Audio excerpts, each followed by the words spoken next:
Have they been to a planet that isn't in the middle of like some sort of civil war yet? No. Because it feels like every place they go to, the people they run into are dealing with some sort of conflict, which is, I don't know, man. Vague conflict. The alliance I don't know the alliance is doing something somewhere. I would say they were trying to make a point by that if it wasn't so if it like it doesn't really ever matter. It's just a story device that they just keep using over and over again. Same with Dean Stockwell. I think Dean Stockwell's group had a similarly vague, pointless description about what they were. Or the fucking Kurgan in the desert was the same thing, wasn't it? He's like fighting, we're our enemy that you haven't seen and will never see. You know? Yeah, right. Yeah. And on top of all that, the whole time I was thinking, if there was ever an excuse to use the teleporter or the transporter, you'd think this would be it. I would do it just to, even if it breaks the communicator, just beam the communicator out of there. And if it breaks, whatever, you got it out of there. Yeah. But go ahead. All together, it's a good concept that is just, I don't know. I wasn't really feeling it. No, I don't think it's a good episode, but it's So for reference, also just for a second, let's say they just left the communicator there. What are they really going to get from this thing? Because it's not going to communicate to anything, right? Like there's nothing else. It's just a piece of machinery. Then they probably can't figure out what it is. They throw it away. It would be like those crystal skulls on Earth that they're like, no man could have made this 3,000 years ago, and you go, that's a peculiar thing. I wonder what it actually is.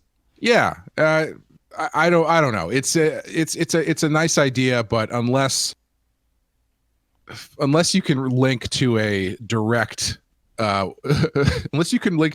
way in which leaving this thing here is actively going to subvert the natural evolution of this people, going down and claiming you're genetically altered superhumans fighting for the alliance that's currently trying to destroy you. Also, we have invisible ships. Is doing a lot more damage. Yeah. So just for reference, the Piece of the Action episode that this is kind of referencing is a TOS episode where Kirk and Spock and everybody find a planet where apparently a previous ship had visited and left. I think they leave a book behind. And the book that gets left behind serves as the foundation for the civilization that evolves on this planet.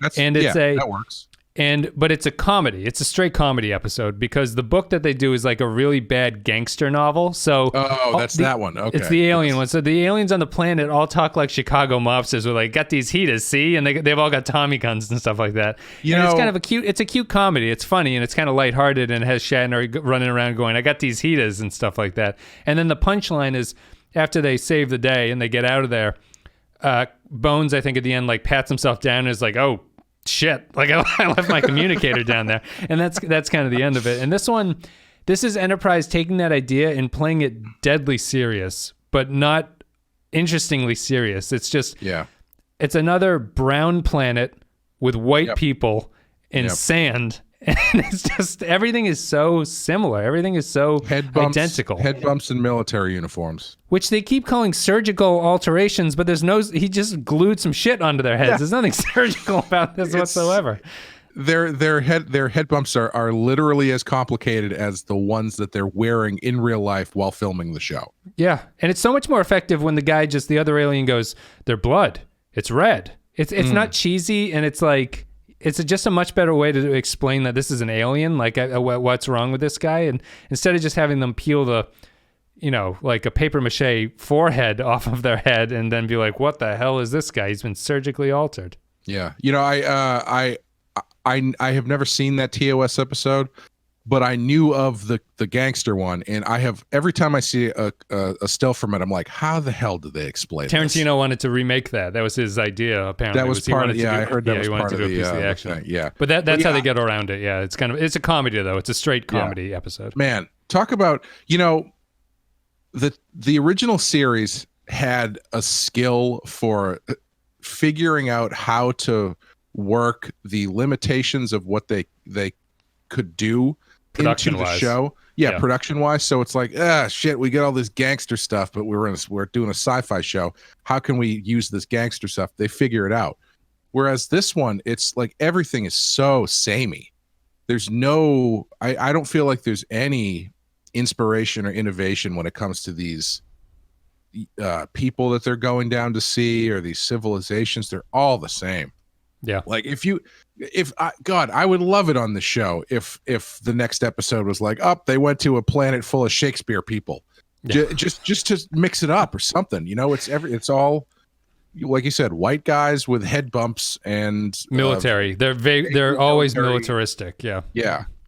Except for they never make a comment on it. Like, they're going to this planet. That's the one thing that's weird about this one is they come back at the beginning and they're like, man, don't you just love heading down and taking a few days to check out a new civilization, keeping things under wraps? And then when they go back, it's like they're going down to like Russia in the 1950s or something. It's like, well, they make a reference at the start. Arch is like, it seems like a nice place. There's a little bit of propaganda all over. There's propaganda all over the walls, but I assume everything is on the up and up. So they're not particularly tentative about this planet. And then I didn't see any homeless or black people. I guess they must just not have them. I can't imagine that they do anything horrible to them or anything. They don't seem like that kind of society. This is a great golf course of a planet. Just no Jews, no blacks. It's just the perfect place where I can just whack a ball.